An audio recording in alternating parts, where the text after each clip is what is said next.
Today it's very quiet also. Yes, sir. Nice. Only just you all? Nobody else have come? No, sir, they all are watching on online, sir. I mean the staff also, teachers. The shift by this is going. Oh, okay. Link ಕಳಿಸ್ತಾನೆ ದೀಪಕ್.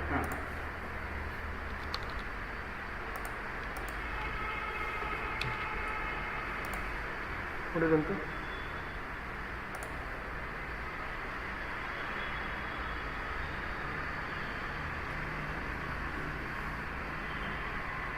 ಅಂತ Just for a minute? 1 minute. Yeah. You don't have to keep the phone today here. Once I position it, I'll see that I'll be there all the time. And this I can make it fit. Service ಕಳಿಸು link.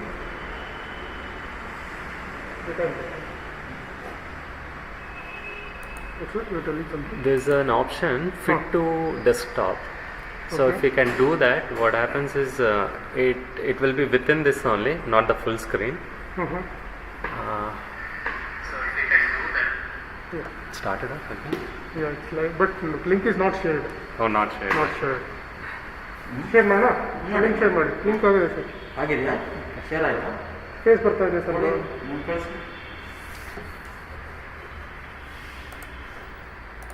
Sir ನಿಮ್ಮ ಇಮೇಲಿಂದನೇ ಕಳಿಸಿರೋದು sentence ಎಲ್ಲ ಇರುತ್ತೆ ನೋಡಿ. ನನಗೆ ಮೇಲ್ ಮಾಡಿದ್ದೀರಾ? ಅಲ್ಲ ನಿಮ್ಮ ಇಮೇಲಿಂದನೇ. ಹಾಂ. ಸೆಂಡ್ ಐಟಮಲ್ಲಿ ನೋಡ್ತೀನಿ.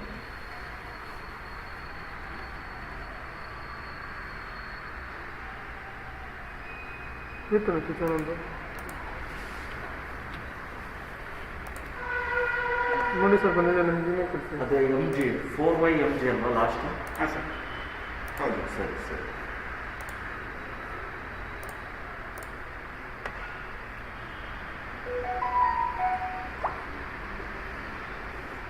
Vivo, I think Vivo option.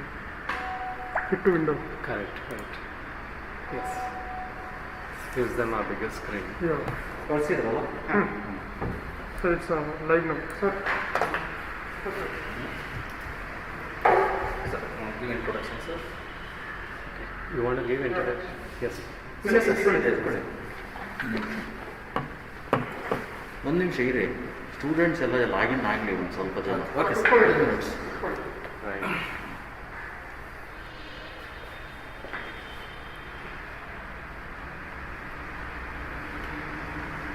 At the end, you can delete this PPT because it's from the temple there.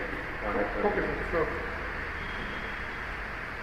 The last one, focus also was there. And so just delete it. And log out at the end, my user. Definitely.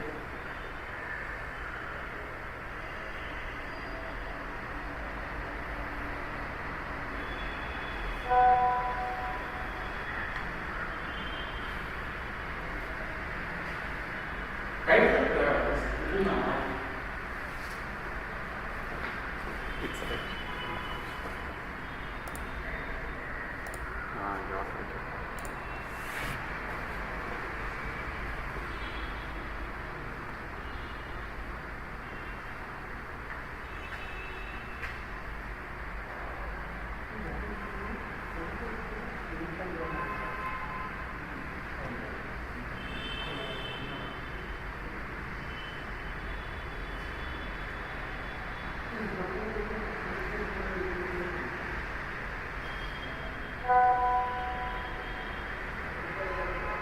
You are right.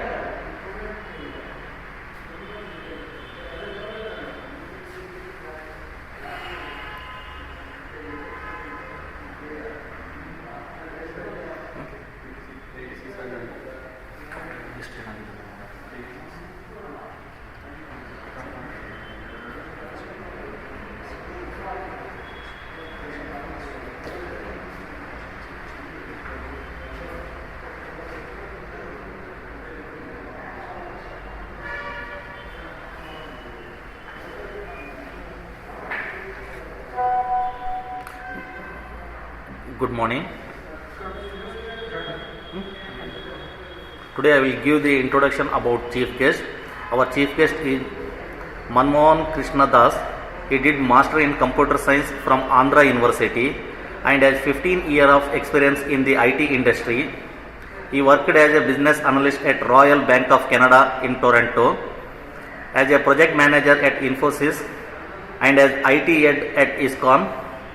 He is associated with ISKCON for 15 years and been conducting training program to help students in dealing with modern days life situation through the teaching of ancient wisdom. His main interests are technology and philosophy. Thank you. I am handing over to our guest.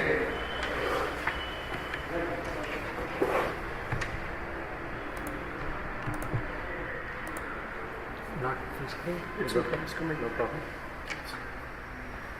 Okay. That's nice.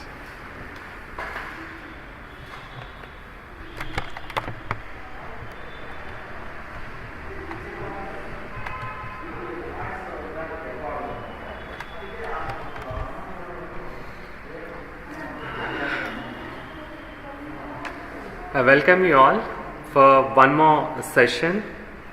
In the last session that we had discussed about focus and concentration, and the time limit was less, but there are volumes of questions from you all. So I have put all those questions together, and today what we are going to discuss about how to stay away from distraction, and more importantly we are going to talk about digital distraction. So last Friday it was a Christmas day. So while I was working to make this particular presentation, it occurred to me that why not call up one of my friend who is working in Colorado, US. His name is Kalyan Tulabandhu. Now he is more into machine learning, artificial intelligence. He himself is a software engineer, and he would always get his hands on so many gadgets. Anything, something comes up in the market, he would buy, explore all the features. Just like me, he also likes technology so much. But however, if I see on the other side, in spite of having all these gadgets, he is also known for his high performance at workplace. So I thought it would be a better thing to interview him and get some more ideas and insights from the real person. So this is how our discussion started off, and as we went on with our discussions, trying to understand what are the problems that usually anybody would face with the digital world. Again, it occurred to us that instead of trying to depict how it is problematic, it would be more useful if we can come up with more solutions to the students. So when I expressed this, he quickly winded up his work and was very happy to help us all. And our discussions lasted for about 2.5 hours, and it was almost midnight, and he realized he was hungry. He did not eat anything. And after a very healthy discussion, one of his friends came in and he said, "We have to hang up." I said, "Why?" It was a very good discussion. Then he said, "Even me too, I am very much distracted. My friend has got me a Christmas cake. He's got me many other delicacies. You see, I am really hungry. We have to hang up. I am distracted." Yes. It is impossible to stay away from distractions all throughout our life. That's not possible. But however, we can always deal with distractions and minimize it in a way that we can develop concentration. So this session is all about it. So in today's discussion, we will understand what distraction is in common. We will see what is the digital overload, and in the third lesson we will discuss about how we can conquer digital distraction. As I told you earlier, I'm not going to focus much on lesson 1, understanding distraction, and lesson 2, the digital overload. But today we are going to discuss more on how we can conquer digital distraction or distraction in general. So let's take up the first one, lesson 1, understanding distraction. I am also a great fan of Nikola Tesla like you all. So this particular session is dedicated to Nikola Tesla, and more importantly, because Nikola Tesla is one of the greatest thinkers in the history. He is one of the greatest inventors. So that's why I want to dedicate this session to him, and I also want to dedicate this session to all the students and all the teachers who are great thinkers like Nikola Tesla. So starting this with the quote of Nikola Tesla. Nikola Tesla says, "If you want to find the secrets of the universe, think in terms of energy, frequency and vibration." You understand what this really means. He says, this whole universe is made up of energy, and if you can understand these three terms, energy, frequency and vibration, you can reach great heights. You can invent things that are very unusual. You can discover things that were not in the proximity of the human thinking. The second one, he says, the day science begins to study non-physical phenomena. This is a very important point he has made. This is one of the most important discovery that he has made. He says, the day science begins to study non-physical phenomena, it will make more progress in one decade than in all the previous centuries of its existence. So non-physical means many things, out of which today we are going to discuss about mind, which is non-physical. And going ahead, so let's try to decode what Nikola Tesla says. As per the law of conservation of energy, it states that energy can neither be created nor destroyed. The only way to use energy is to transform energy from one form to another, which means that every day we are allotted with a certain energy, and as it is said here, we don't create that energy. We cannot destroy it. In other terms, we all are allotted a finite energy or a limited energy every single day.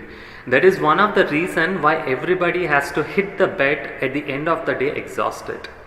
And it is like recharging our batteries, recharging every cell of our body when we sleep in the night.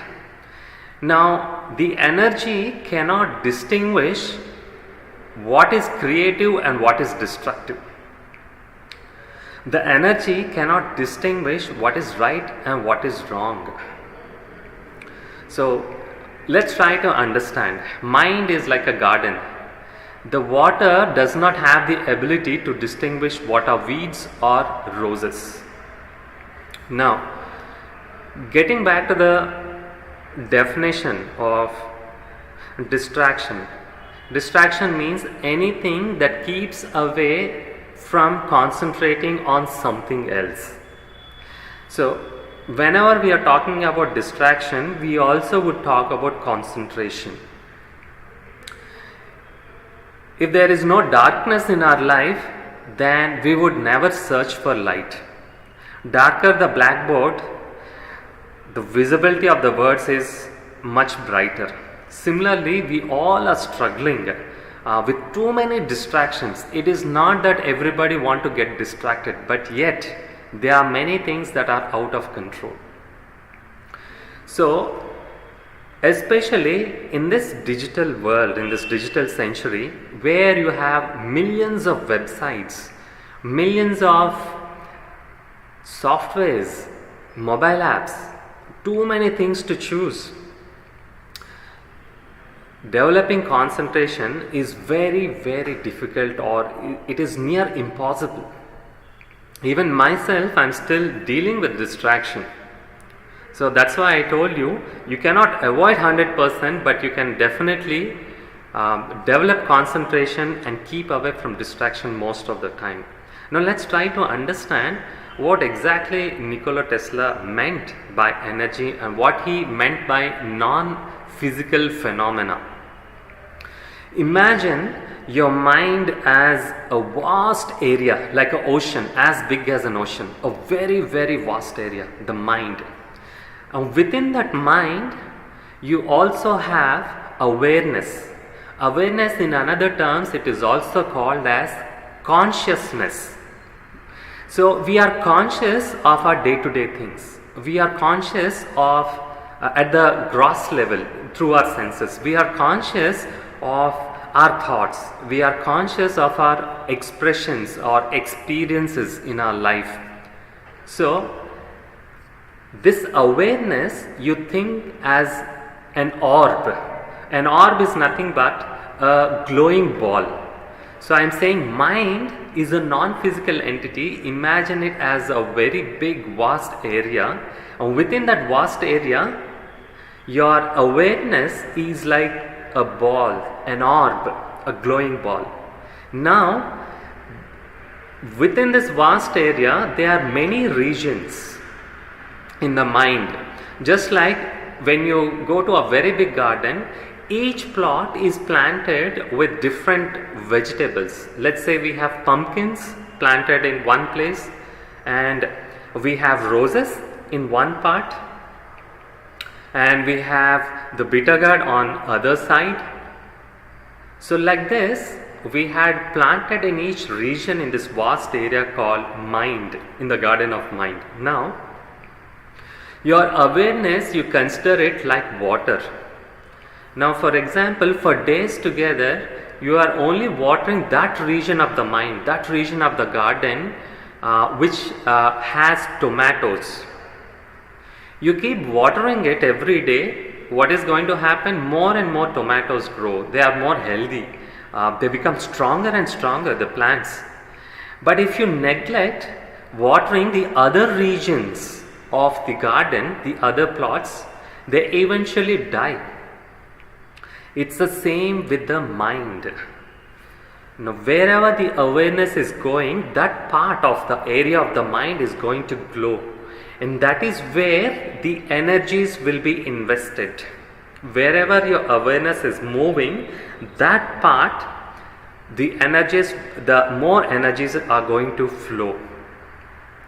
And rest all are going to die. For example, if I have to translate the garden into our mind, we have different regions within this vast area which is non-physical. We have a region called anger, we have a region called happiness, and we have another region called joy, enviousness, greediness. So all these are different regions everybody possesses. We cannot deny it. Now, you cannot control these regions, or you cannot create these regions just like energy, or you cannot destroy these regions, but you can very well choose which region to visit. You can very well choose where to place your awareness.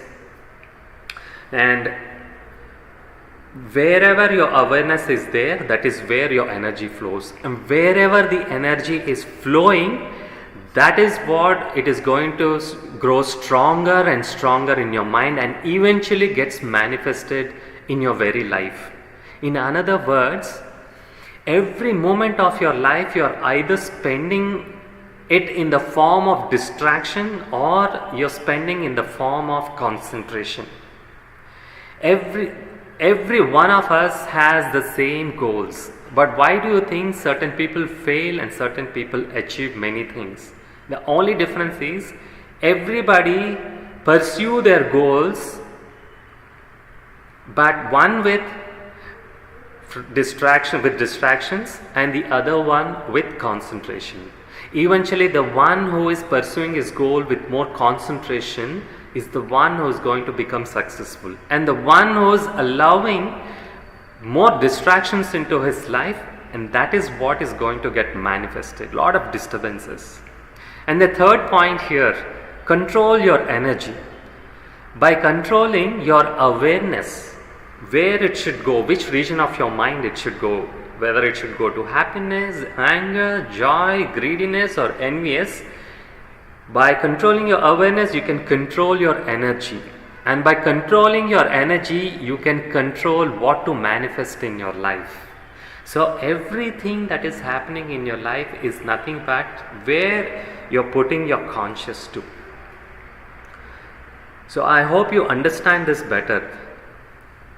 In villages, all the ground is muddy. There are no tar roads, and there are there's so much of grass. The path that is most walked on, many villages walk on a certain path. The path that is more taken, it forms a track, and there is no more grass over there that is going to grow. So somebody who would want to access a certain location, they would simply show this track. You go on to this pathway and you would be able to access that particular region. Similarly, the more you walk on a certain region, the more your awareness is on a certain region, it forms pathways, clear pathways. And once the track is formed, the clear pathways is formed, accessing it is very easy. That's why when somebody who is always angry, he might be very peaceful.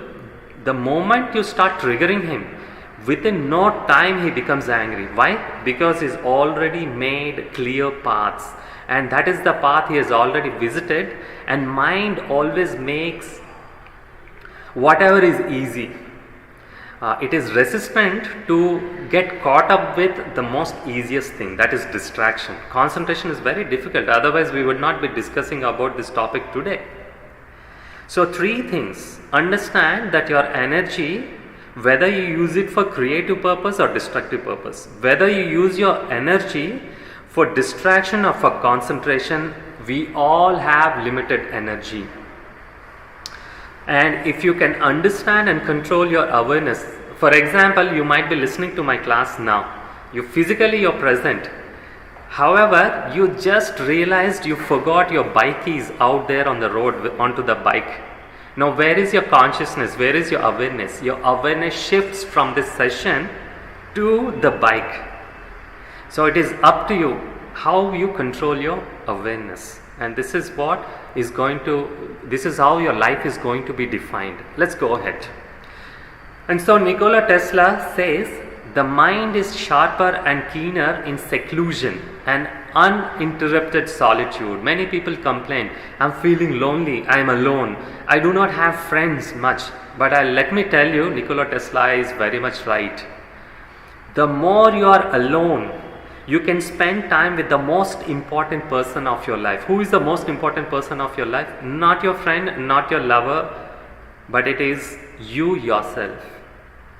And that's the time when nobody is there. You can spend more time with yourself. Find out what are the ways that I'm getting distracted.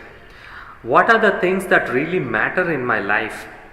Am I really focusing on things that is going to make a difference in my life?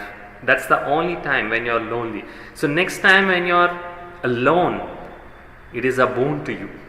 So he says further, originality thrives in seclusion, free of outside influences beating upon us to cripple the creative mind. Yes, every single moment we are distracted. Physical distractions are fine. I'm talking to like this, somebody comes to me physically and then they speak to me, 1 or 2 minutes it is done.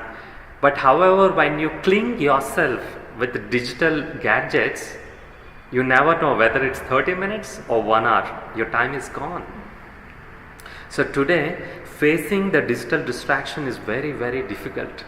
So he says, be alone. Be alone. That is the secret of invention. Be alone. That is when ideas are born. Yes, this is true. So the more you get disconnected from the outside world, that is when you can see the inside world of you. And you would find it is very, very beautiful. And you would find what you are really capable of. So we should all follow Nikola Tesla when it comes to attention, when it comes to concentration. So let's take up the lesson 2, the digital overload. As it is technology a terrible master or a wonderful servant? So everybody has got their own opinions. Now today, because we are getting distracted because of technology, We cannot say, I will avoid technology, I can live my life peaceful. No. We all become breathless simply because our phone charge is getting down. How many times you have seen your own friends or yourself freaking out because your phone gets hanged, or your phone is not working, or the charge is getting over. So technology is no more an option to avoid. And moreover, even me, I am a lover of technology. This is how I have been brought up. This is how I have worked into. And this is what Nikola Tesla also have got us. So let's try to understand what this really means is. What is happening is we are allowing the technology to control our lives instead of making our lives better controlling the technology. Now we cannot blame the people who have invented this technology, these beautiful gadgets. In fact, we all are undergoing a very big situation in our lifetimes. I don't have to tell you again, use the term. Is it not that because of technology that we are really connected still and we are able to continue our education? Of course, this will never give us a classroom experience. This will never give us the joy that we get in touch with our teachers, with our friends together, and all that fun we are really missing in these times. But however, at least the best possible way that we could keep up with our education, it is technology. Today I am able to reach to many people, and that is because of technology, thanks to technology. So let's see what are the problems. Now it is said that people were accessing their phones twice as often as they thought. Most of the times, even though we are not getting any notifications, we would still take up our mobiles and we would still be seeing. There are no notifications, but still we'll be opening it and we'll be seeing. And one of the research, they said the average adult is now checking their smartphones up anywhere between 46 to 85 times each day. Just imagine if you keep switching your brain from one part to other, your attention span is becoming shorter and shorter and shorter. And when your attention span becomes shorter, you cannot accomplish your definitive purpose. You cannot accomplish the major goals in your life. In fact, research shows that spending too much time on email and social media reduces your productivity and engagement at home and at work. When I was working in Infosys, I have really seen this. People are so obsessed and they feel the laptops, the mobile phones, the gadgets, they are indispensable. They cannot live without it. The moment the internet gets disconnected, they have this psychological breathlessness. Though technology helps us very much, in many ways it is becoming dangerous and dangerous. Not to blame the technology, but it is to blame us, how we are actually utilizing it. So going ahead, United States waste 25% of their time dealing with their huge and growing data streams, costing the economy $997 billion annually. Can you imagine this? $997 billion, what we can do? We can completely eradicate the hunger in this world. We can completely eradicate the poorness in this world. So every day we are consuming too much information, and most of the times it is irrelevant, it is unnecessary, and it is not going to make any big difference in your life. And time is ticking, is going away anyway. What you're going to do with time, it is up to you. Time goes away. Days will go away, weeks will go away, months will go away, years will go away, and you would find yourself not accomplishing anything worthwhile in your life. Your life should stand for something bigger than these data streams. Your life should stand for something very contributive, just like Nikola Tesla. He had contributed so much of science, so much of mechanical things, so many inventions that many centuries are really enjoying it. That is what each and every of you have to do it. In fact, Stanford University have shown people who regularly juggle several streams of content do not pay attention. When you are with your friend, you will still be taking out your mobile, checking your notification. In fact, we used to procrastinate when we used to study at a college. Come home, we don't want to study, we will be lazing around on our beds. And we know how to be more lazy. But today, even procrastination is becoming very difficult. And distracting from even procrastination is just a click away. You just grab your mobile and you're out of your sleep, you're out of your rest. You don't even know how to blaze around. So, this several streams of content, because of this, you do not pay attention. Your memory power becomes very, very weak. Why your memory power becomes weak? Because, as I told you, if you don't spend enough time, your awareness in a particular region, if you don't walk through that way, the mind will not make pathways. And we don't have these pathways, then it cannot access. It cannot access what you have studied. It cannot access what your teachers have taught you. It cannot access so that you can recall it. But repeatedly, as you keep on walking this path of concentration, of studying your books, of spending time in really understanding, going in depth of that subject matter, because tomorrow your marks are not going to help you. Even if you're gold medalist, that's very good. But if you don't get into the depth of the subject matter, what are you going to do with all that knowledge, all these years that you have studied? You cannot do anything worthwhile with it. I don't like to go visit a doctor who is gold medalist. I would like to visit to a doctor who could treat me well. And a doctor who can understand the subject matter is the best person who can actually understand your disease and treat it. And if you don't understand your own disease of the digital overload, how much time you're really giving away for unnecessary things, then how are you going to deal with it, treat with it? So Stanford University also have shown that managing their tasks as well as those who focus on one thing at a time has become very, very difficult. The result is reduced productivity and engagement both in the office and at home. Yes, this is true. Practically, I have observed when I was working, many of my colleagues or my team members, while at office, they would spend time taking up their personal calls. And what is the outcome of it? Less productivity. And while at home, they would talk about all the gossiping of the workplace, of their boss, of their people. Instead, if you could only concentrate on the work, you would always be a step ahead of your colleagues.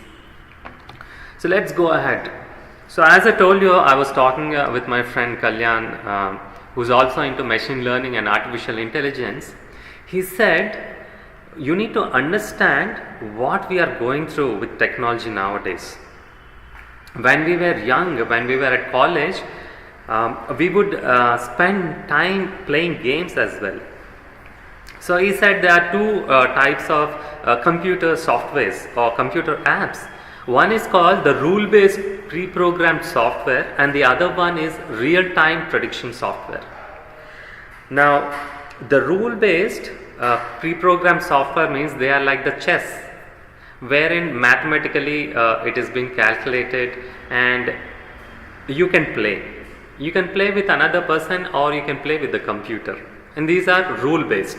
So that's why a novice player or sometimes even an expert chess player cannot beat the computer. It is so sharp. But today we are not just dealing with rule-based softwares, we are actually dealing with real-time prediction software, which is equipped with modules of artificial intelligence and machine learning. For example, Facebook, Amazon, Google AdSense. How are these going to work? It is like this. Every time we are not in that times wherein we are going to read static pages, or we are not even in those times wherein we are going to read dynamic pages, dynamic web content. No. It is real-time prediction. which means what is shown on my screen on the same website is not shown to the other person.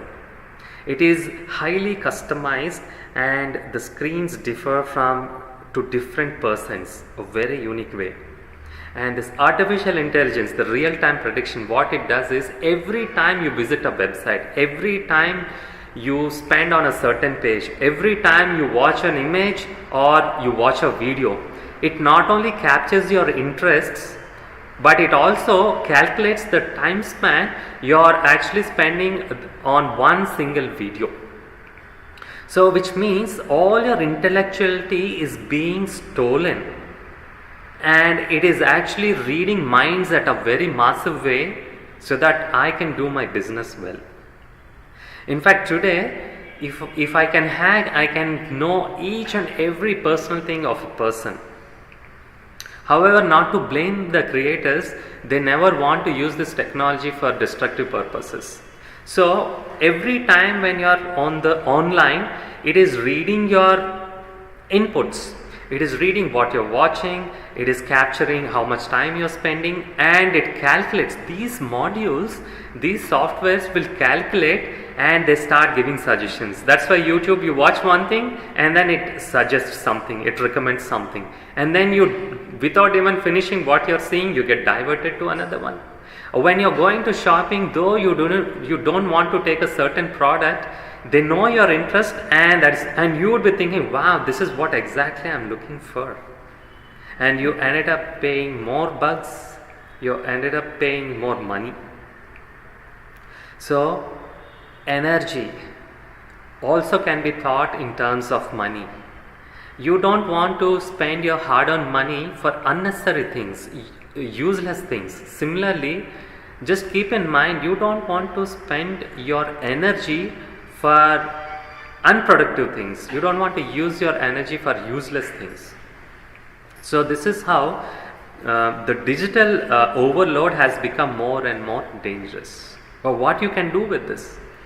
You can use the same softwares in order to counteract your distractions. So we're going to see that how we can accomplish it.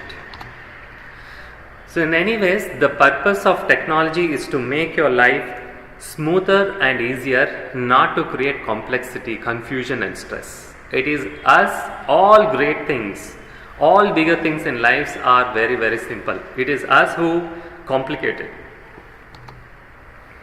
So lesson 3, as I told you, we are not going to spend more time on understanding the problems of digital distractions that we already know.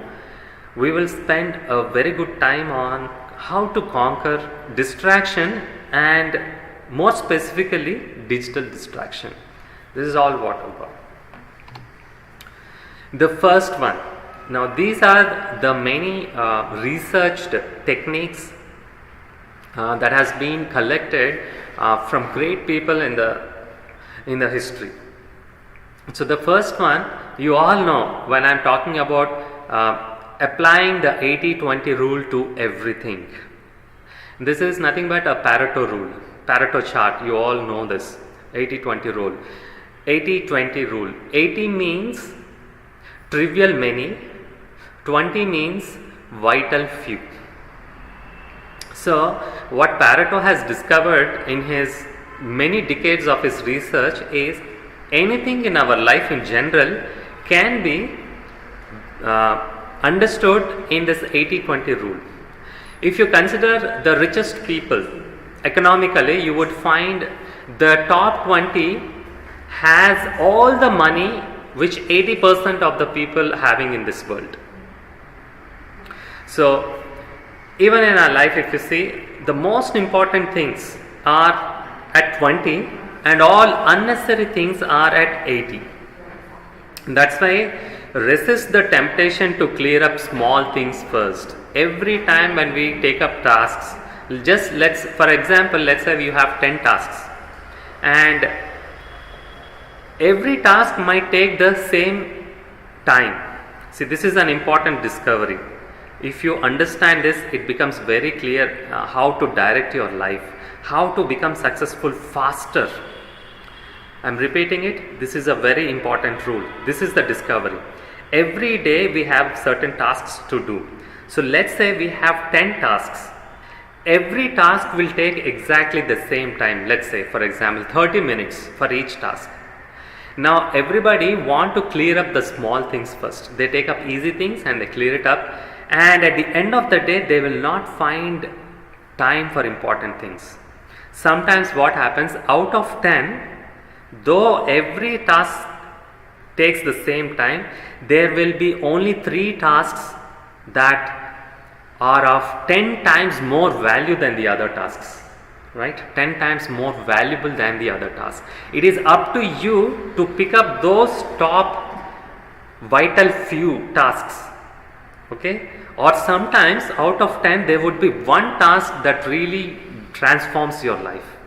That one task is equivalent to 9 other tasks. That is the task that you start working on. That is the toppest task. So resist the temptation to clear up easy and small things first. You need to prioritize. Out of these 10, what is the first one that I need to work on? Let all other things wait. Let all other people wait. Otherwise, you are never going to make it. So, productive people are different. They realize that although the most valuable tasks they can complete each day are often the hardest and most complex, their payoff is exponentially better. Which means when you take up the most difficult and most complex things the first thing in first part of the day, what happens is the payoff, the results would be exponentially better. It only gets multiplied. Your life becoming better only gets multiplied each day. So this is an important thing. Always take up the most difficult and complex things. Start with it. The second one is long-term thinking improves short-term decision making. So many of us are always short-term thinking. We don't really give it a way wherein our long-term, our future gets benefited. For example, most of us are distracted because of immediate sense gratification, or because of a certain pleasure that we want at the moment. But people who work with concentration, people who work with focus, they move away from their immediate gratification. They delay their gratification, they delay their pleasure, they sacrifice their time, because they very well realize and understand that if I put my time, if I invest my energies, if I channelize all my powers continuously on a single thing, then the result that I am going to gain or that I am going to enjoy in the future is many times manifold. It is manifold.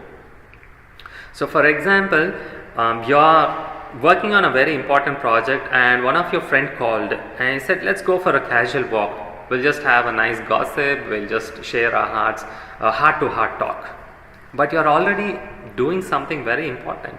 You also might get attracted to it. Yeah, let me take a break. That is short term. Why? Because it is not going to, you're not going to gain anything from that talk. But however, if you can ask your friend to let him wait, I am on an important project, I am studying something and I am going to definitely meet you, but not at 6 o'clock, but I am going to meet you at the end of the day at 8 o'clock. And then our minds are free, we can talk nicely. So long term thinking, if this is the right time to focus on, so let me not get distracted by entertainment. Let me not get distracted by those phone calls. Let me not get distracted by the digital world like YouTube. Just keep things away. And the right thing is my long-term thinking. If I invest my money, if I invest my energy now, just like business, it is going to grow. But if I spend my money, just like spending it for your time for entertainment, then your bank balance is going to be nil, and that is where you start suffering. That is where your confidence levels come down. That is where you keep complaining about your life. So remember this, invest now enjoy the fruits in the long term. But if you spend now and don't really invest in your business of life, then we will definitely become loser. You can get your time and your life under control only to the degree to which you discontinue lower value activities. Yes, please discontinue your lower value activities. So, there are too many things to do in our life. In fact, from the day you open up your eyes, from the day you close, at the end when you close your eyes, there are too many things. You are busy moving in circles round and round. There are so many books to read, so many people to meet, and so many things to do life. If you keep working in the same manner, you will not going to get anywhere. You'll get stuck. It is up to you to only choose the most important things of the day and only work on it, and rest all you have to discard. Even at the inconvenience of your friends, even at the inconvenience of a certain things or a certain situations. Because if you don't become better, how can you make other people better? You want to help people, you want to contribute 3 crores for the poor people. Now, if you don't make those 3 crores, if you don't possess, how are you going to contribute it? So first you become better and then talk about how to make things better and people better. And that is my advice. Discontinue all low value activities and focus on high value activities. So here are my 3 questions to improve your concentration at any given time. Every moment you need to keep asking yourself these 3 important questions. The first one, what are your highest value activities? First thing is you need to identify. In my life, what are the biggest things that I want to do? For this, you can brainstorm on your own, and then see, when I'm talking about all this, you need to put this in paper. You take a paper and you take a pen, either now or at the end of the session, and you start answering this. No answer is perfect at the first time. It is only that you need to get into this depth and you need to refine it. So you find out first what are your highest value activities in your life. What are those wonderful things that you want to accomplish with your life. What are those biggest contributions that you really want to make. What are those big things that you really want to stand in your life. You can ask your teachers, what is the best thing that I can do. You can ask your parents, you can ask your best friends, you can ask your ideals. Everybody has certain ideals in their life. It could be a celebrity, it could be a sportsman, or more importantly, the teachers. We may forget, a person might be famous in movies, you may remember him, but when the time is gone, you will forget. But teachers, you will never forget them. The wisdom that they have given, remember this point. Even I have gone through the same days that you have gone, and I have never forgotten the good times that I had with my teachers, their advices. Certain things might be very silly for now, we may make fun of them, but when you really get serious in life, that's when you're going to remember them. That's when you really get inspiration from. So the best people now is ask your teachers, what are your highest value activities, and you note down one by one by one. So every moment you ask this question, what are my highest value activities? Why? So that you don't get distracted. Now every time you are spending unnecessarily on those gadgets, on unnecessary programs, on feeding yourself with useless information, am I working on my highest value activities is the question. To get back to your concentration. The second one, what can you do that if done well will make a real difference? Yes, every person who is born in this world carry with them unique characteristics. Even a person who is born in the same womb, their minds are different. One person can become wise, W-I-S-E, and the other person can become wise, V-I-C-E. I hope you know the difference between W-I-S-E and V-I-C-E. So there are only 2 types of people in this world. people who are wise, WSE, and people who are otherwise. Now, which part you want to be in, wise or otherwise? So, every person is born with a unique talent wherein it cannot be expressed in the same way by any other person in this whole world. It is only that you never spend enough time, like Nikola Tesla said, you never spend time with yourself, delving deep inside you to understand what you are really made of, to understand what you are capable of, to realize what your potency is, how potential you are. So it is up to you. What is that one thing that you can do well than any other person in this world?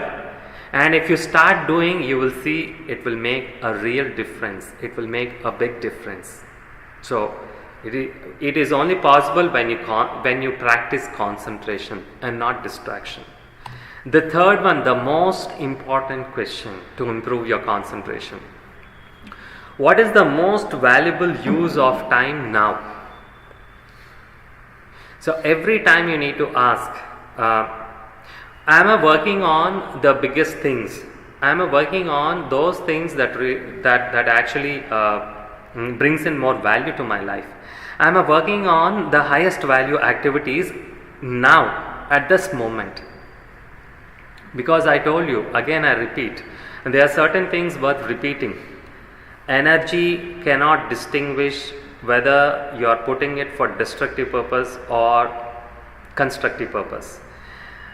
Energy, you don't know whether your awareness is taking you to depression or happiness. It is your fault because you are moving your ball, your orb, the glowing ball within this vast region to the weeds. Now the water does not know what are weeds or roses. Both will grow when you water it. So you have to be very careful of time. As I told you, time is money. Every moment is precious, and it is only time that you cannot move in another dimensions. So even Einstein has told this.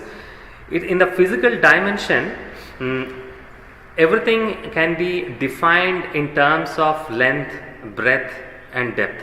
So I can move forward, but I can also move backward in this dimension.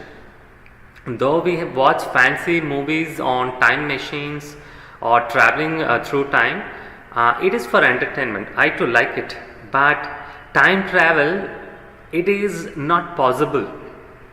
Whether somebody talks about inventing a time machine where you can go back, it is not possible. Einstein himself has said, this dimension of time is entirely different. That cannot move backward, it can only move forward. So that's why lost time cannot be made up. Lost number of years cannot be made up. And this dimension plays, or if I would say, this is the single most significant factor that can really change your life. And that dimension is time. And since you cannot go back to your time, and it is better not to recall and think all the bad things that have happened, all the depressing things that happens. Things happen, situation comes in our life. You have to keep moving forward. Our mind is a storehouse. It's a big database wherein it stores all the situations and experience in the form of movies. So in your life you had undergone horror movies, in your life you had undergone adventurous movies, in your life you have undergone beautiful moments, inspiring moments. So if you consider all these as different movies, the moment you watch a movie, you will get absorbed in it. Sometimes tears come. Sometimes you feel inspired, sometimes you feel frustrated, sometimes you feel helpless, sometimes you feel fearful. All these experiences it can also happen now simply because you recall. Though at the physical dimension, it is not taking place, you will still feel depressed simply by recalling. Now you do not have control to delete those memories. You do not have any control to remove those movies from the database. You cannot use shift delete, but you can always choose where your awareness is going. You can control your awareness with practice. You can control which is the movie that you want to play. You can choose the movies in your mind. So I want to be happy. I always want to be happy. Let me watch happy movies and take lessons from those hardships that I have taken. Without struggle, you can never gain strength. As I told you, the darker the blackboard, the words are much visible. If there is no darkness in your life, you will never value what is light. You will never be searching for light. So time is very important. Every moment, if you are in a classroom, what is the most valuable use of time now at this moment, at the present moment, live in the present moment, is to focus on the session. When you are opening the book to study, what is the valuable use of time now? Now means read the book, concentrate, focus. Reading your books, 4 hours you can really practice. What are there? 4 hours. First one is read. The second one is reflect. Reflect means you need to really understand, get into those steps. Understanding the subject matter is more important than getting marks. Don't measure yourself with the marks. Don't measure your worth with the marks.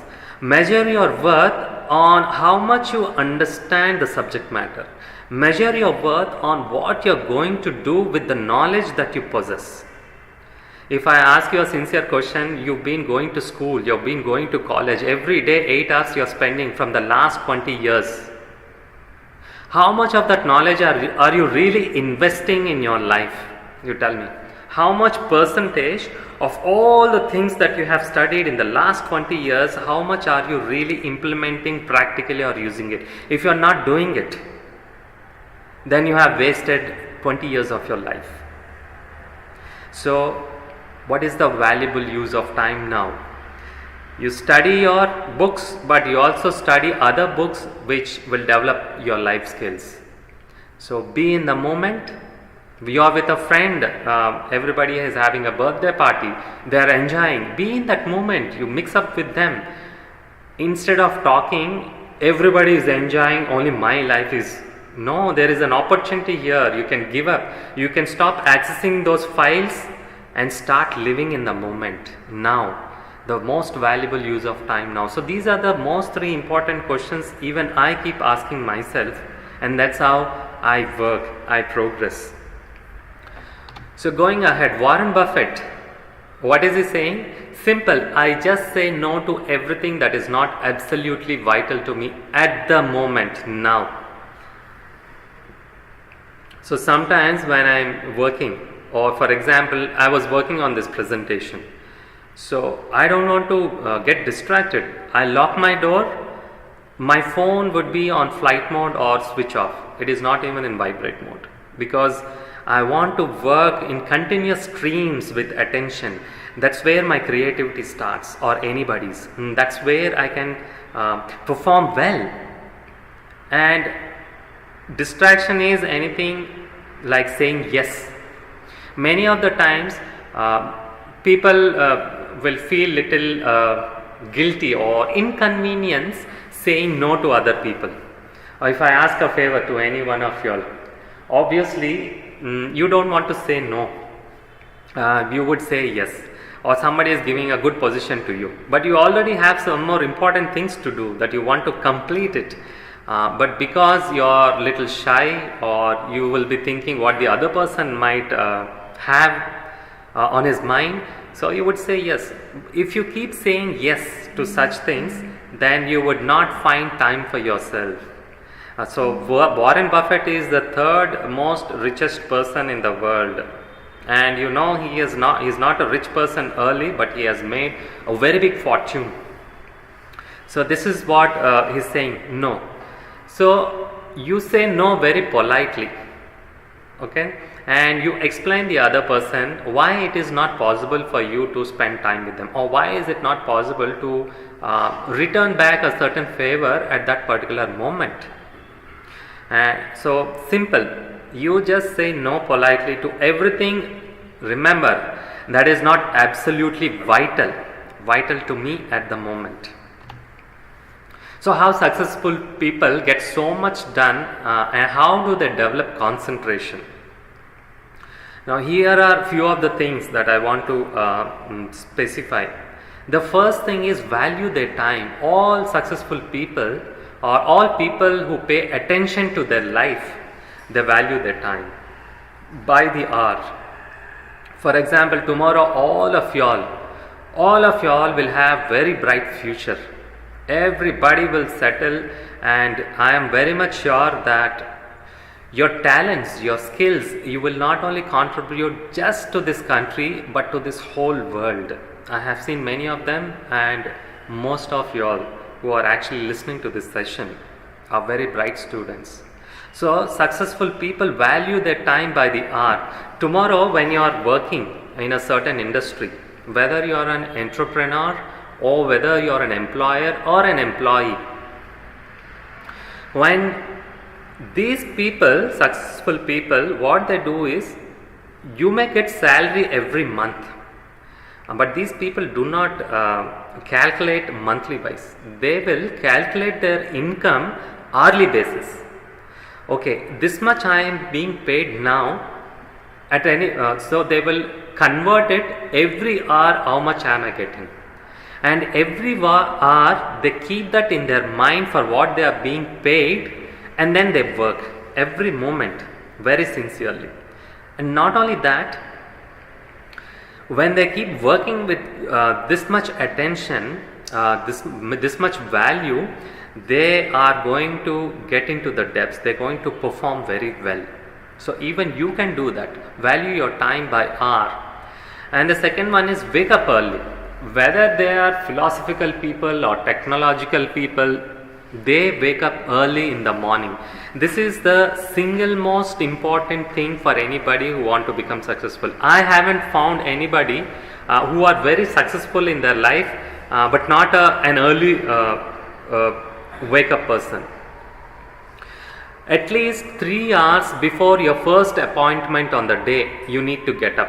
If you're going to start your first appointment at 9 at college or any other thing, you need to wake up at 6. And if it is at 6 o'clock, you need to wake up at 3. 3 hours before your first appointment, you need to wake up. And these 3 hours will act like a rudder on the sail ship. First you set your sails properly, and it doesn't matter from whichever direction the wind will be coming, you would still move in the direction that you want if you set your sails properly.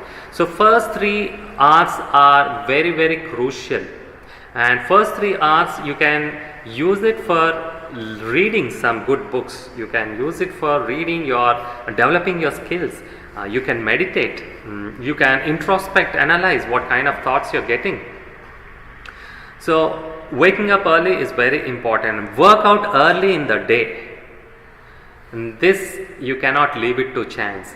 Leaving your workout to chance is leaving your life to chance. You need to exercise every single day, because this improves your concentration levels. This will bring in a very big balance to your mind. And the best time to work out is early in the morning. If early in the morning is not possible, but make sure you don't miss your workout. It could be going to a gym, that's fine. It could be doing a simple yoga just for 20 minutes. Even that is not possible, you go for a walk, you go for a jog just for 30 minutes every single day for the rest of your life. So your goal is not like within 6 months I am going to develop 6-pack. That is not a worthy goal. Within 6 months I make my body muscular. That is not a worthy goal. Every day 30 minutes I am going to exercise the rest of my life. This is a worthy goal. The rest of my life, every single day I am going to exercise. Then getting a six pack, muscular, or being in shape, everything is just a byproduct of your worthy goal. So this is how you need to set goals. So you need to work out. Why? The first thing when you work out, what happens is your brain gets oxygenated. More oxygen supply will happen. Your blood circulation will improve, and the finer tissues in your brain will develop faster. More and more new finer cells are being formed, and with these new cells you can store more information. With these new cells that have been formed, you can actually recall things better. You can become much sharper, you can make more pathways, you can develop melanin in your brain, wherein you can study with more concentration. So working out is not a chance for you. You need to do it every single day. So, and the fourth one, if you're physically not fit, what is that you're going to do anyways? Simply sleeping on the bed at a very early age, like 40s and 50s. Taking medicine, no. So you have to be more flexible. So learn every day. As I was also talking about it, exercise is to your body, reading is to your mind. If you don't exercise your body, you're unhealthy. If you don't exercise your mind by feeding in new information to your mind, then you cannot be very effective in your life. I read books, you can also read books, but don't put a goal that in 3 days I am going to finish the book. Completing or studying or finishing is not very important as much as you understand. Some people can understand in 1 week, some people can understand in 1 year. That is okay. Understanding is important here. So I told you 4 things I was actually sharing with you. The first one is reading. Read between lines, read between words, be very careful what you're reading. The second one is reflect. Every sentence that you read, you pause between. And when you're reading a book, first try to understand who is the author who has written this book. Try to understand the mood of the author. Try to understand the mind of the author. What is his intention? How does he want to help me?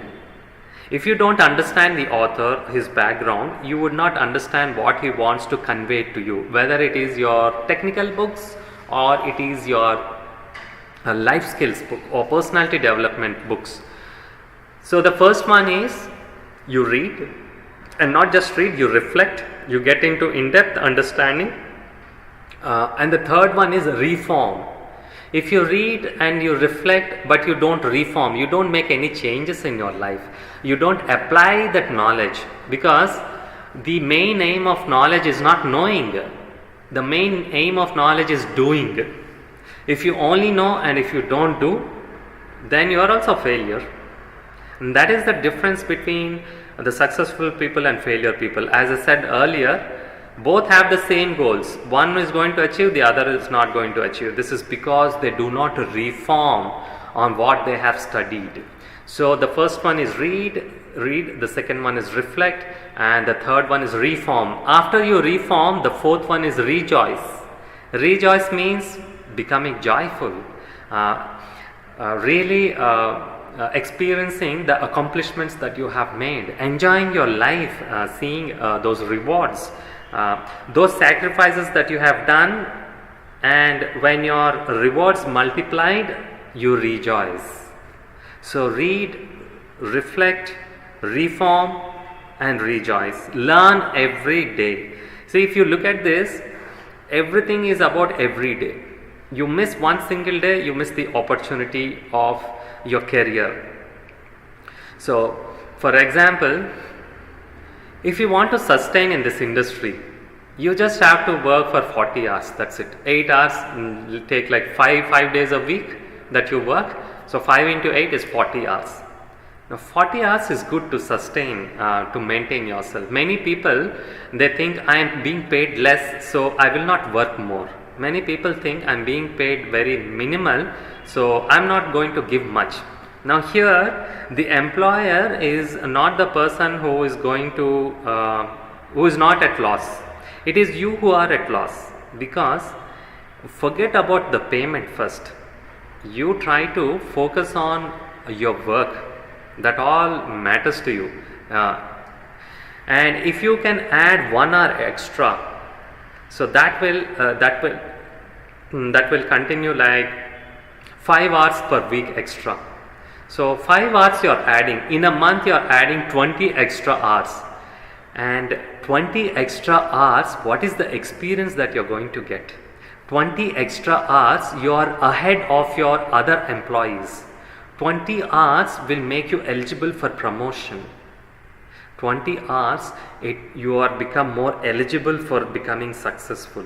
So that's why start earlier, work harder, stay later.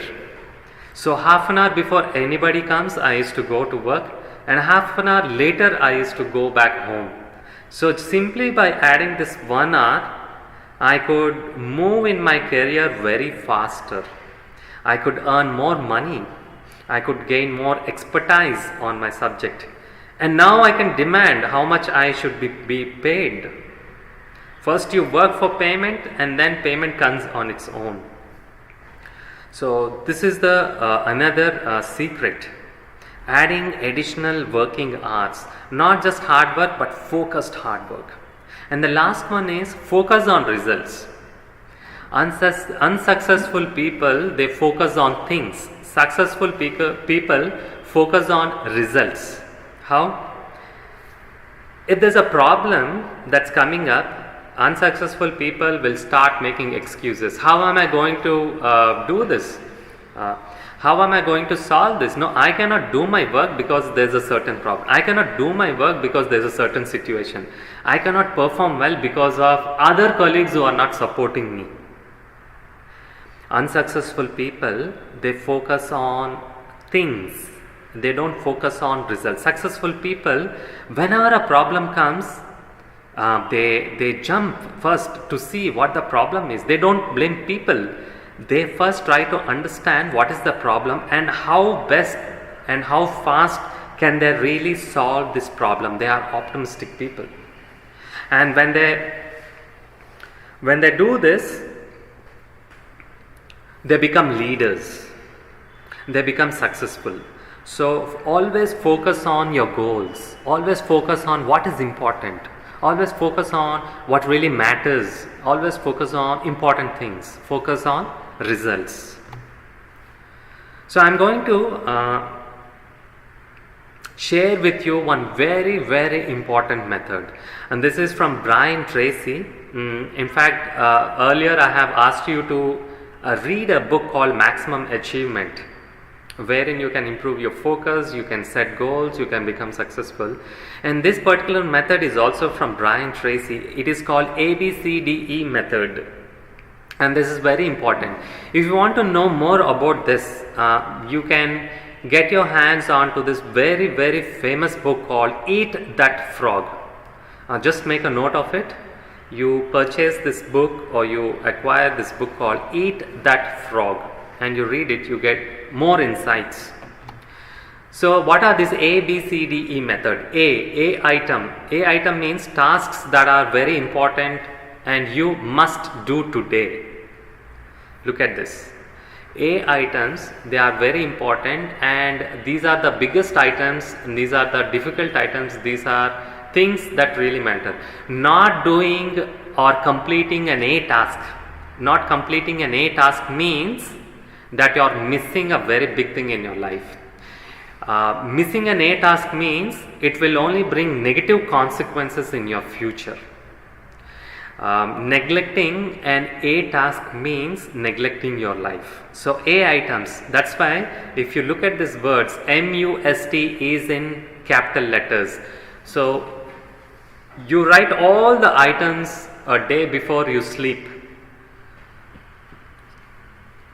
So at each of these items you try to put in A, B, C, D, E.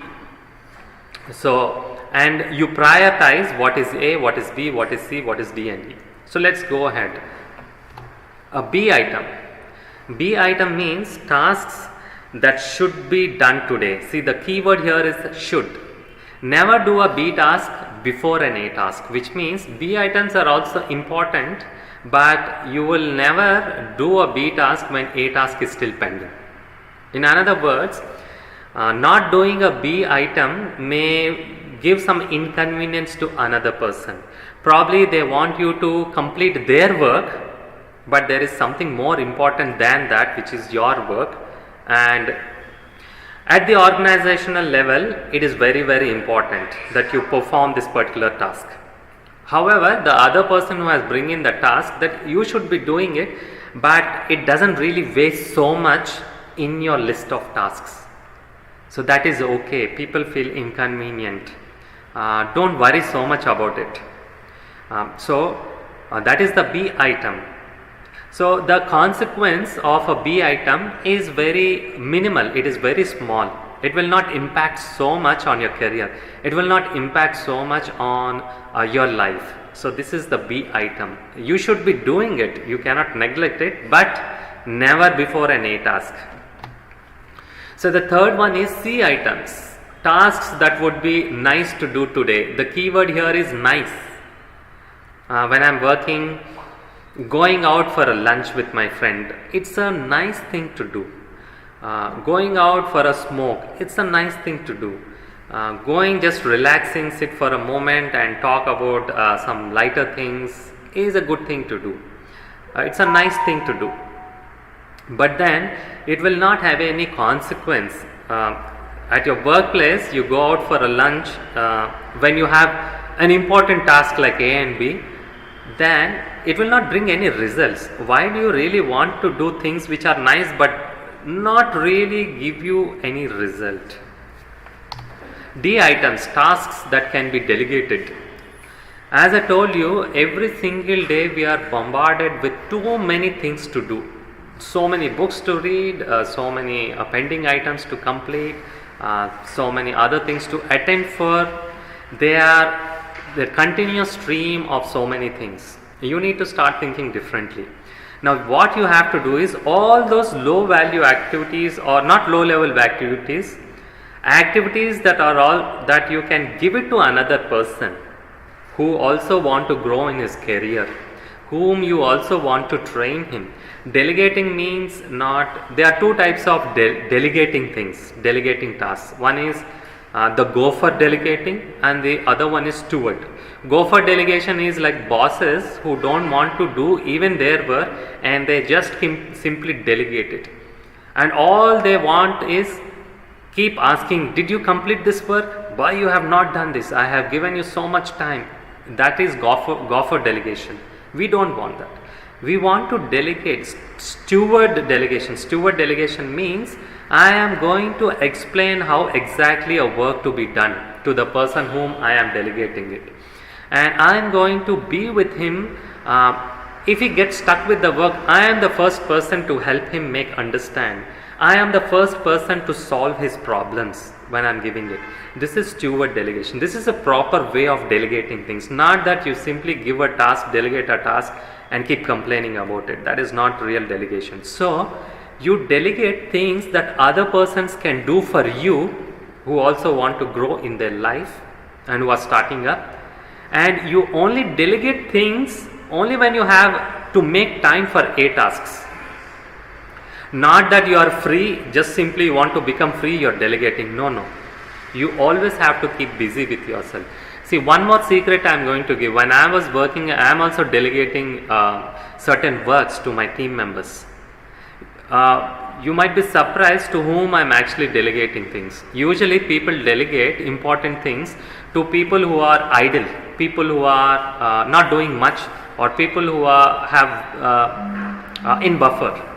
But I would never give my work to people who are idle or who have so much free time. I would still give my work to the busy person. Why? A person who's busy has got more expertise. A person who's busy has got more experience. A person who's busy can do things with less mistakes. A person who's busy can get more out of it. So similarly, don't make yourself free. You are making yourself free to perform an A task. That's when you need to delegate. Not that you want to enjoy with your life and delegate things. So this is what I meant by D items. E items, tasks that can be completely eliminated. So tasks that can be eliminated, it will be like your entertainment, gossiping, watching YouTube for hours. So yes, we all need a certain break, we all need entertainment. It's like a recipe. You make a very nice recipe and it looks good and it's so beautiful, you took every care of it, and one important ingredient you did not add to it, and that is salt. If you didn't add salt, it doesn't matter what are all the main ingredients, it will never give you the taste. Similarly, in your life, the whole recipe is responsibilities in your life, and the entertainment, keep it minimal like that salt. If you don't have entertainment, yeah, you cannot enjoy life. But if you think the salt is giving taste to your recipe and you add too much of salt, too much of entertainment, it will start distasting. Life will become distasteful. So e-task means it is a waste of time that you are actually taking away from your A task. So by all means you eliminate it. So these are the 5 items that you can categorize into and really work with. So prepare your workspace for productivity. Clean your workspace. Put only the one task in front of you. If you have too many books around, just keep it aside beyond your vision. Keep only that one book that you want to study. Keep only that one project that you want to do. So one task. Gather all resources necessary beforehand. You need pencils, books, papers, you need certain books, and even your water bottle. Sometimes just going out a water break, we may end up 15 minutes. You may end up speaking with something or see something else. Bring everything. Make sure your workspace is comfortable yet conducive to long work periods. So you have to work for long times, which means you have to make that space very not very frustrating but very comfortable. Look at your chair, how is it? Is it comfortable? Look at your table, is it of a good height? How are the ergonomics? Now cover the clock. Don't put your watch and keep watching it. You just cover it off with a kerchief. You don't have to keep looking at the clock, how much time is left. You simply have to put a reminder. You keep your mobile out of your vision. You put in flight mode or you put in silent mode. Keep away. Keep your phone in reach, but keep out of your vision. Keep supplies close by, as I told you. Minimize your distraction by all possible means. Take planned breaks. Don't keep taking break every now and then or whenever you feel like taking a break. Take only breaks after 30 minutes, after 40 minutes or even 15 minutes. Planned breaks. So clear your digital workspace. Close. Many people have the habit of opening too many windows and too many apps. You have to close all the other applications. You have to close all other unnecessary windows. You only keep those windows that you're really working on. And even your communication channels. Close all your communication channel and keep only one, your messenger, your whatever you're using it, only one communication channel. Block websites. Whenever you're reading a certain article or watching a certain website, you will get suggestions, ads. As I told you, you can address this digitally. I use an ad block in the web browser wherein it blocks all the advertisements, and so that I can concentrate without these pop-ups. Arrange your windows properly in a sequential manner between different applications when you are working.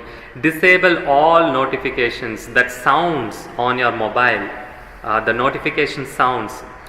You turn off all the notifications of all the apps in your mobile, including your WhatsApp. So the best thing further, focus your attention. How? Shifting your attention back and forth while checking your email, your notification, your phone calls drains your energy like anything. And every time when you when you want to come back to the most important thing, when you want to come back to things that you want to pay attention, it will take about 15 minutes to 17 minutes to get back to that attention completely. So why do you want to waste your time? So don't check your email in the morning. Everybody has this habit. The moment they get up in the morning, first thing they get to their hands is not their brush to brush their teeth. It is their mobile phones. And they start checking all the notifications, all the messages, all the emails, and before even taking the breakfast, before even doing the workouts, before even doing the meditation, their mind will start churning through these messages. What a waste of energy. Morning times are most precious. So don't check your email or notifications or messages in the morning. Turn computer sound off. Put your phone on vibrate when you're working on important things. Check your email or your messages only twice a day. Probably 11 a.m. or whenever it's conducive, or 3 p.m. I check all my messages morning at 10 o'clock, and especially my WhatsApp I check at around 10 o'clock. I give replies, and the next best time that I check is night 10 o'clock. There are no notifications. There are no disturbances. So plan your day in advance. As I told you, the ABCDE method. A day before your night you plan it, so the next day you're ready to jump and get your work done. Work non-stop for 90 minutes. You can practice this for about 30 minutes initially, and do not take a break in 30 minutes, whether it's a phone call, a notification, or going out, or even a water break. No. Practice this for 30 minutes, then 60 minutes, then eventually come for 90 minutes. Take a 15-minute break. Don't forget to take a break. Keep reminders. And then 90 more minutes of non-stop work. 90 minutes is 1.5 hours. With 15 minutes break, it is 3 hours of focused work. And this is how you can improve your attention. These are all very practical that have been collected by the most expert people from the industry. So make every minute count. Slice and dice the task. Many of the time we have imaginative fears looking at the task because it's complex and it is big. You always try to make subtasks. You slice it and dice it and take each task at a time. One task at a time, one work at a time. Moment to moment you put your focus on it. Every time it could be a big task, but when you're finishing each subtask, that will install more confidence, that will install more confidence in you, that will make you more enthusiastic, that will actually generate more energy to look to the completion of the task. And this is the very first thing you start is with this important task, as I told you. But if you keep postponing it, you will only get depressed. Second one, create large chunks of time. As I told you, 30 minutes or 45 minutes or 60 minutes, large chunks of time, so that your attention span improves. Third one is power up your schedule. As I told you, in a day, take up at least 3 power blocks, like 1.5 hour, 90 minutes I told you. So you take 3 power blocks, and that is more than enough. You can accomplish in less time more things, and you also have more time for your friends. You can enjoy with them. So every minute counts. These are the 3 things: slice and dice the task, create large chunks of time, power up your schedule. So by practicing concentration, you actually shape and mold your own character. You feel stronger, more competent, more confident and happier. You feel more powerful and productive. You eventually feel capable of setting and achieving any goal. So these are the things that you get. One last word that I want to give is, many people are competitive. Philosophical people or spiritualists, they say that technology has brought in all the sufferings to this world, all these problems. Whereas the technical people say science is more important and we are making people's life better. So do something useful like us. Do not consider technology and philosophy contradictory. In fact, technology and philosophy are one of my main interests. You always see technology and philosophy as complementary. Technology makes things better. Philosophy makes people better. When we have better people using better things, our society becomes very prosperous. Our society becomes more peaceful and happy. So technology and philosophy go hand in hand. This is how you need to look at it. So I thank you all, the staff members and the students, especially the most important participants. And as I told you, I also thank ISKCON for giving this opportunity, and my friend Kalyan Tulabandhu, who had also shared the best insights from his experience and expertise. So I thank you all. Any questions? You can ask few questions. Students, any questions?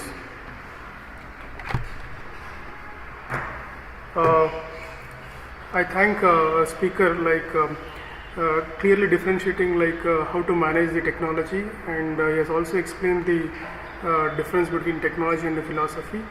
And for students, he has better explained how to get away from digital distractions. So I thank very much, sir. So, thank you so much. This is wonderful sessions. Students, if you have any questions, you can put it in the chat box. Later on, we will convey the answers to you. Yes. Yeah. Thank you. Thank you so much.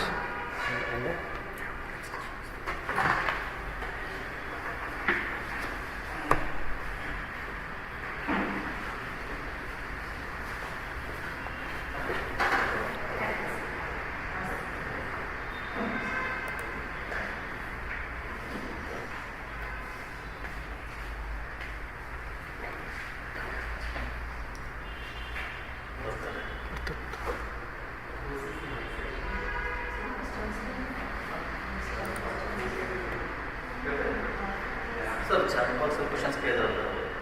Sir, students are asking some questions, sir. Yes. How to stay consistent at achieving long-term goals. You can sit there. In chat box, they are asking Yeah. some questions. This one, sir. How to stay consistent. So one question from Anusha Mohan: how to stay consistent at achieving long-term goals? Okay, a very important question. How to stay consistent with our long-term goals? First thing is, in life you need to change your perspective from short-term to long-term. Many of the times we get attracted with sense gratification or immediate gratification, that whatever you want to do, you immediately get into it. You need to delay it. You need to start thinking in terms of what I would become 20 years from now.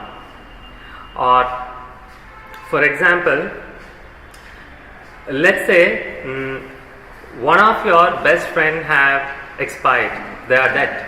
One of your best friend, a very close person to you, and you had visited that place, and the person is in a grave box, a box wherein they put the dead bodies and carry, and then you're walking. While you're walking, you would see different people standing over there.